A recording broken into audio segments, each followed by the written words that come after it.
Selamat datang dan salam sejahtera. Bertemu kita lagi dalam subjek pendidikan moral, tingkatan 4, unit yang ke-12, Kedaulatan Negara, Tanggungjawab Bersama. Dalam unit ini, murid akan belajar tentang yang pertama, ciri negara berdaulat. Yang kedua, kepentingan mempertahankan kedaulatan negara.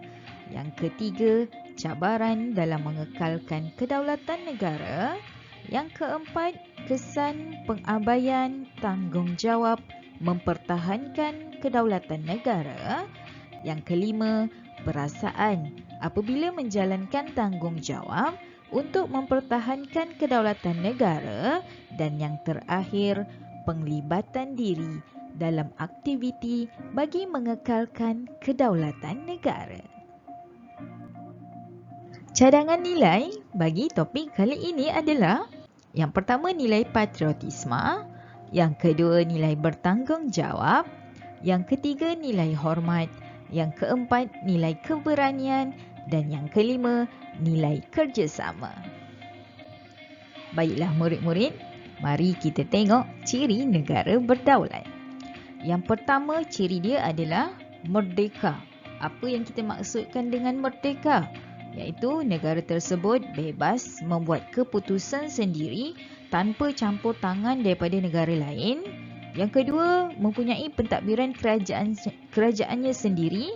Dan yang ketiga, bertanggungjawab menguruskan keperluan asasi rakyat.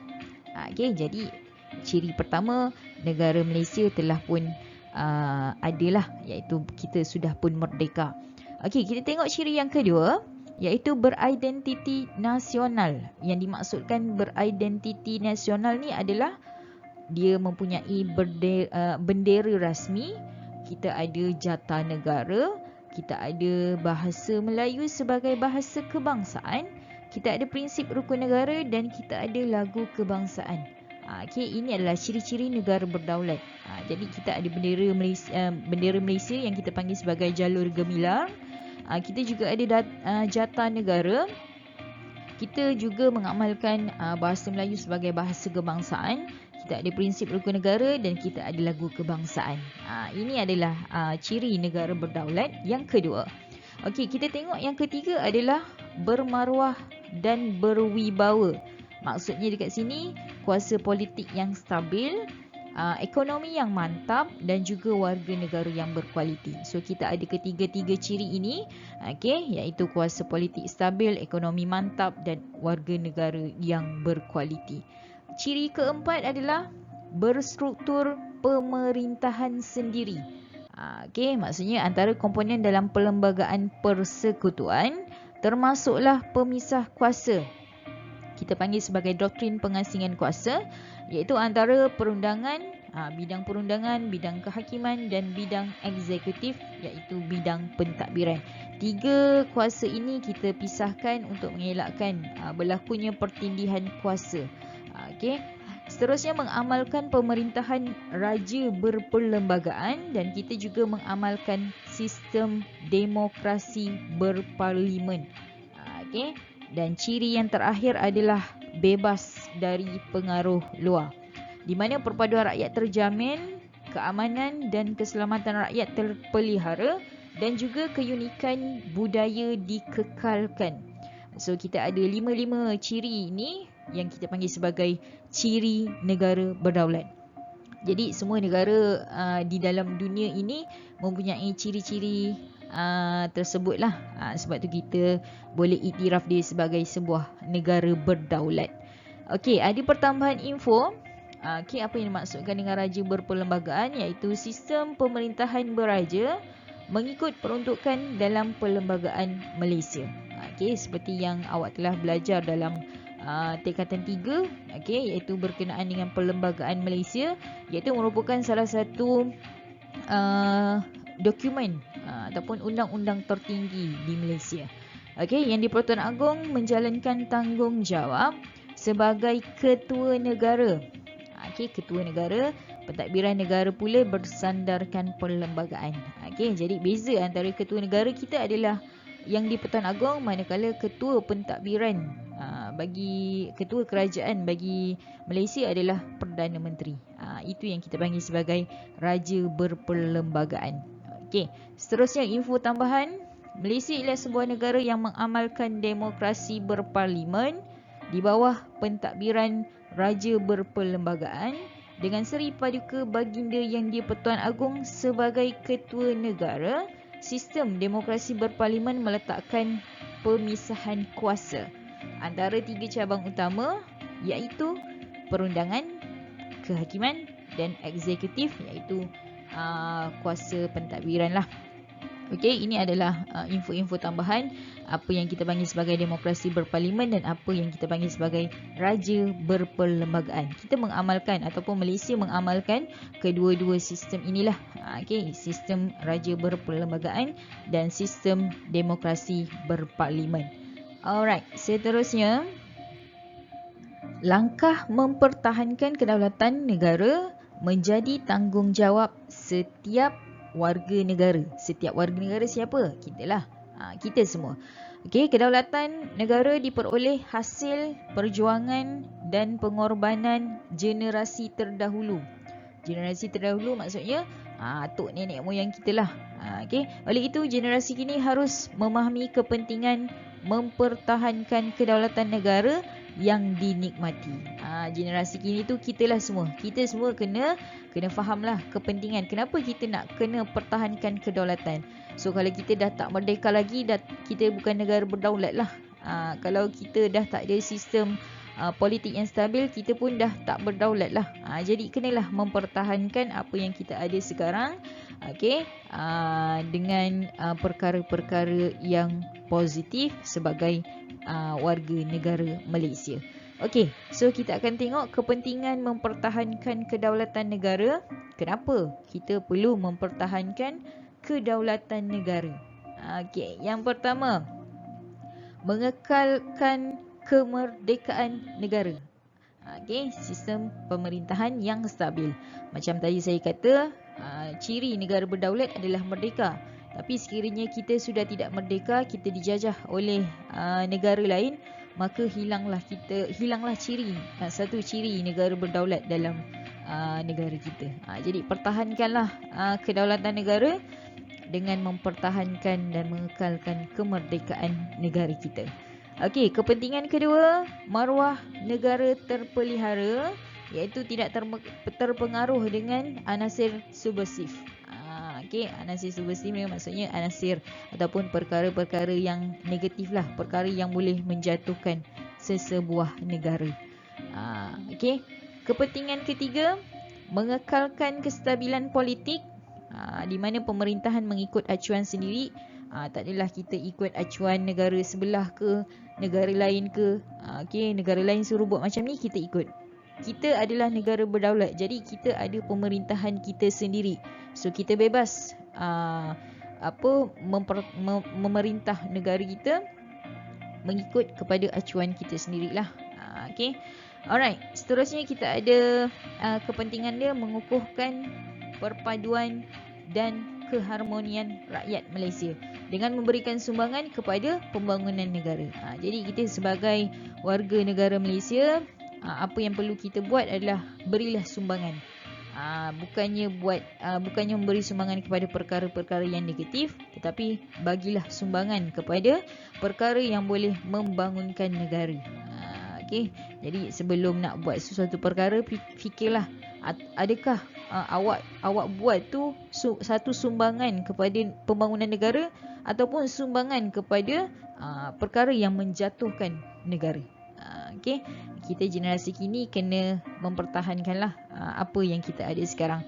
Okey, kepentingan terakhir, meningkatkan semangat patriotik. Ini pun kalau kita tengok generasi sekarang hampir ramai yang dah hilang semangat patriotik. Lagu negaraku pun ada yang masih lagi tak hafal. Rukun negara, 5 perkara tu pun masih lagi tak teratur. Okey, bahasa Melayu pun ada yang masih lagi tidak menguasai. Jadi kita perlulah tanamkan cinta dan setia akan negara dan juga raja Okey, semangat patriotik itu perlu kita tanamlah dalam diri kita, terutamanya generasi kini. Kena sedar. Okey, kemerdekaan sekarang ni bila-bila masa sahaja akan hilang dan akan dirampas oleh pihak yang lebih berkuasa. Sedarlah bahawa kemerdekaan kalau tidak dikekalkan ataupun dipertahankan, mungkin akan kita akan mungkin dijajah. Perkara lama akan berulang kembali. Tapi perlulah ambil inisiatif untuk mempertahankanlah. Macam tadi memberikan sumbangan kepada pembangunan negara, bukannya merosakkan negara kita. Okey, alright. Okey, bawah tu dia ada info sedikit lah apa yang dimaksudkan sebagai subversive, iaitu perbuatan yang bertujuan untuk melemahkan atau memusnahkan sesuatu sistem politik atau kerajaan. Okey, usaha mengekalkan kedaulatan perlu dilaksanakan secara berterusan oleh rakyat negara ini bersama-sama dengan kerajaan. So bukan hanya terletak kepada kerajaan, tetapi juga terletak kepada rakyat negara kita. Rakyat siapa? Kitalah, masyarakat kita semua.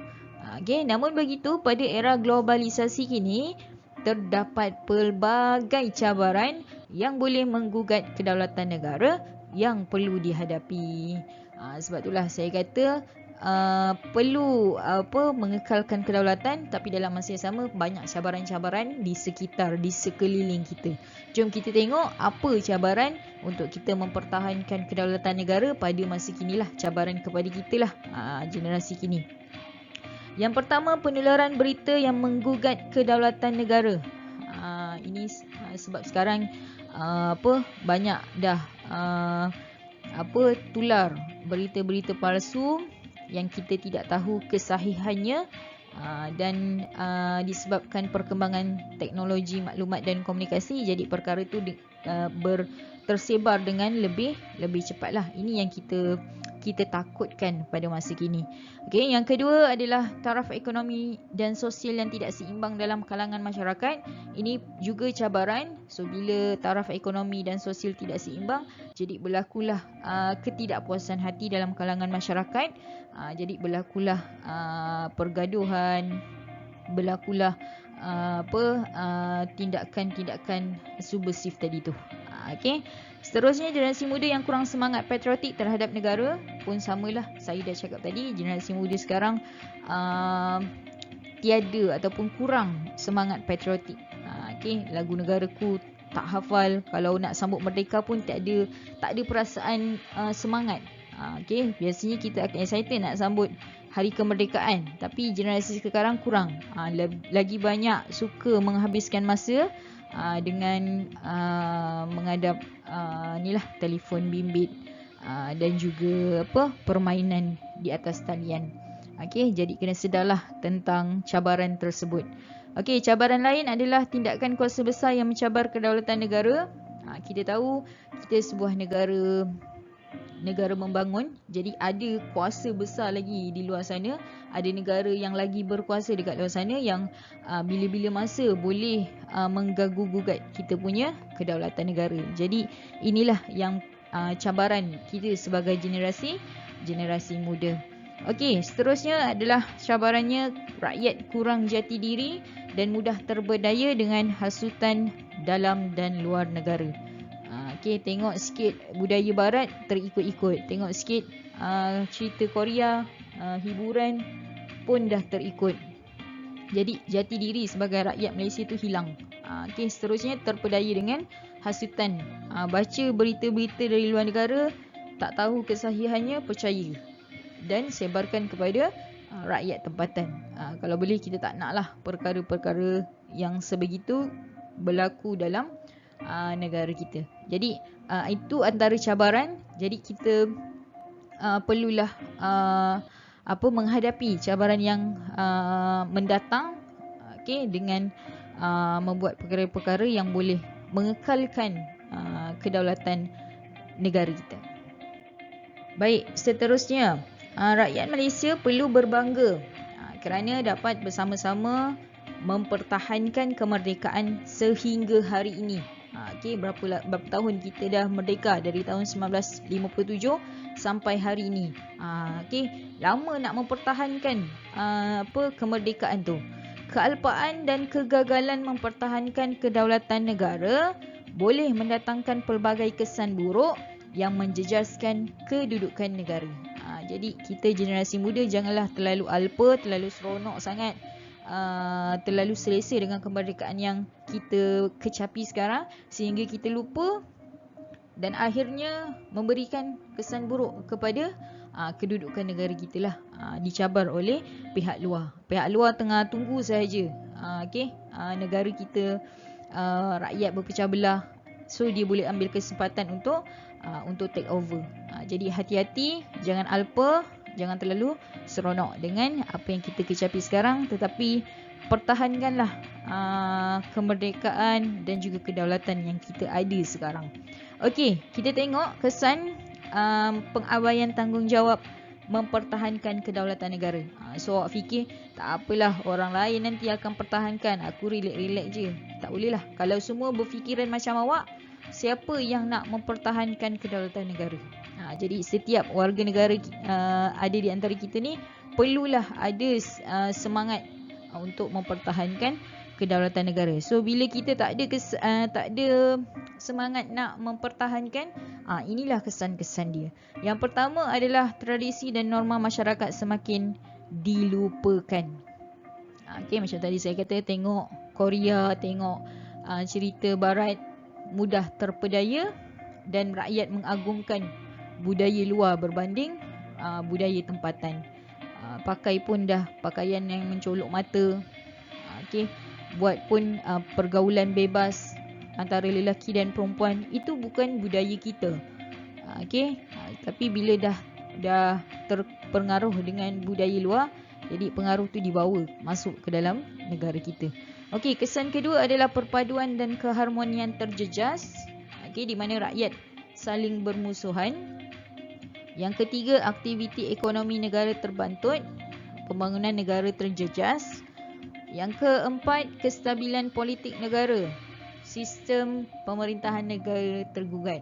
Ini yang paling kita takutlah. Bila mana sistem pemerintahan negara tergugat, jadi negara luar berlumba-lumba nak ambil kesempatan. Jadi hati-hati dengan kealpaan kita. Jangan sampai mengabaikan tanggungjawab kita untuk mempertahankan kedaulatan negara. Yang terakhir, kesan dia adalah campur tangan kuasa luar. Macam tadi saya katakan, bila sistem kestabilan politik dah tak stabil lagi, perpaduan dah tak ada, rakyat bergaduh, ekonomi dah terbantut, jadi campur tangan kuasa luar tu sentiasa ada. Ini antara kesannya. Jadi sebagai masyarakat ataupun sebagai rakyat, kita perlulah sedar tentang kesan-kesan ni lah. Jadi bersama-samalah kita untuk mempertahankan kemerdekaan dan kedaulatan negara. Seterusnya, tanggungjawab menjaga kedaulatan negara merupakan tanggungjawab bersama antara pemimpin dengan rakyat. Ingat bukan sahaja tanggungjawab pemimpin, tapi juga kita sebagai rakyat. Bukan terletak kepada rakyat saja, pemimpin pun sama. Jadi kena ada kerjasama antara pemimpin dan juga rakyat. Setiap individu akan menikmati pelbagai kelebihan apabila sama-sama berusaha melaksanakan tanggungjawab dalam mempertahankan kedaulatan negara. Apabila setiap warga negara berjaya melaksanakan tanggungjawab mempertahankan kedaulatan negara, perasaan cinta dan bangga sebagai rakyat negara berdaulat kian bertambah. Negara luar juga akan berasa kagum dengan imej negara yang bersih. Maka, rakyat dapat menunjukkan semangat kekitaan dalam menjayakan pelbagai program pembangunan negara. Kita tengok ada bahagian pengukuhan. Lakukan aktiviti sumbangsaran berkaitan dengan pengertian prinsip rukun negara dan penghayatannya oleh masyarakat. Kita ada 5 rukun negara, iaitu kepercayaan kepada Tuhan, kesetiaan kepada raja dan negara, keluhuran perlembagaan, kedaulatan undang-undang, kesopanan dan kesusilaan. Okey, so kita tengok yang pertama. Apakah perasaan anda apabila rakyat saling menghormati amalan agama kaum lain berdasarkan penghayatan rukun negara? Okey, so kat sini saya cakap saya berasa bangga kerana saya percaya setiap agama ni mempunyai kebebasan untuk mengamalkan kepercayaan masing-masing. Okey, so agama Islam ada kepercayaan dia, agama Buddha ada kepercayaan dia, agama Hindu ada, agama Kristian pun juga ada. Okey, so di samping mengamalkan kesopanan dan kesusilaan sesama masyarakat. Okey, so bila kita saling menghormati antara kaum ataupun antara agama, jadi kita dapat menghayatilah apa yang dimaksudkan dalam rukun negara, iaitu yang pertama kepercayaan kepada Tuhan dan yang terakhir adalah kesopanan dan kesusilaan. Okay, alright, so kita tengok yang kedua pula. Ramalkan kesan sekiranya undang-undang disalahguna untuk kepentingan peribadi. Okay, so saya jawab kat sini adalah individu yang berkuasa. So kesan dia lah, kesan dia adalah individu yang berkuasa bebas untuk melanggar undang-undang tanpa sebarang tindakan. Okay, manakala rakyat hilang kepercayaan terhadap sistem kehakiman negara. So bila ada individu yang menyalahgunakan undang-undang untuk kepentingan peribadi, okey, walaupun dia buat salah tapi bagi rasuah, so akhirnya dia terlepas daripada kesalahan. So ini akan menjadikan individu rasa selesa untuk membuat kesalahan ataupun membuat jenayah sebab dia tahu dia ada kuasa untuk membatalkan hukuman yang akan dikenakan kepada dia. Manakala kita sebagai rakyat biasa ataupun sebagai masyarakat, bila nampak perkara ni kita akan rasa tidak puas hatilah. Kenapa rakyat biasa buat salah terus dihukum manakala orang yang berkuasa tidak dihukum? Jadi kat situ timbul perasaan hilang kepercayaan kepada sistem kehakiman negara kita. Okey. Yang ketiga pula, disuruh jelaskan tindakan anda sebagai rakyat negara ini apabila institusi beraja sering diperlekeh. Diperlekeh ni maksudnya dipermainkan lah. Okay. Alright, so saya jawab kat sini adalah apa tindakan kita?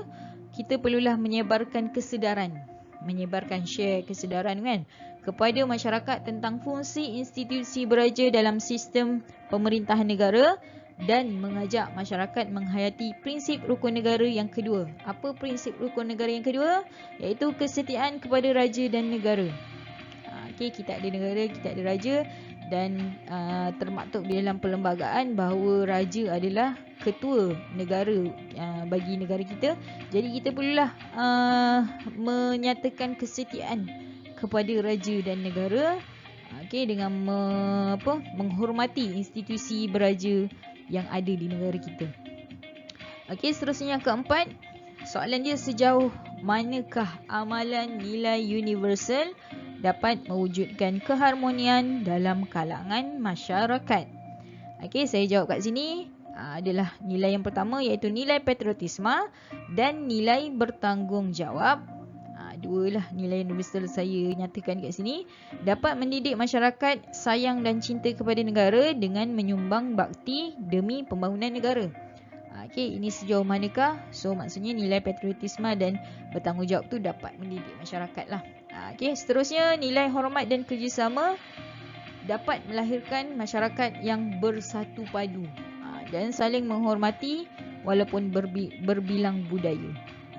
Okey, jadi 4 nilai universal saya nyatakan, so dapatlah mewujudkan keharmonian dalam kalangan masyarakat. Okey, yang terakhir, bagaimanakah keluhuran perlembagaan menjamin kedaulatan negara? So saya jawab kat sini adalah perlembagaan merupakan undang-undang tertinggi negara. Oleh itu, semua warga negara Malaysia hendaklah menghormati dan menghayati kandungan perlembagaan. Okay, so kita sebagai rakyat Malaysia kena tahulah apa kandungan perlembagaan. Apa yang boleh buat, apa yang tak boleh buat, apa yang salah, apa yang betul. Okey, perlembagaan menjadi sumber rujukan dalam pentadbiran negara yang dipersetujui oleh setiap kaum yang ada. Kalau kita tengok sumber perlembagaan Malaysia adalah hasil daripada persetujuan antara semua kaum yang ada dekat Malaysia ni, dan wujudlah satu dokumen rasmi yang kita panggil sebagai perlembagaan persekutuan. Sebab itulah ada dalam rukun negara kita keluhuran perlembagaan. Jadi kita kena hormatlah apa yang telah termaktub di dalam perlembagaan persekutuan. Okey, semoga bermanfaat apa yang ilmu yang saya sampaikan hari ini, dan kita akan berjumpa lagi dalam topik yang akan datang. Sehingga bertemu lagi. Terima kasih.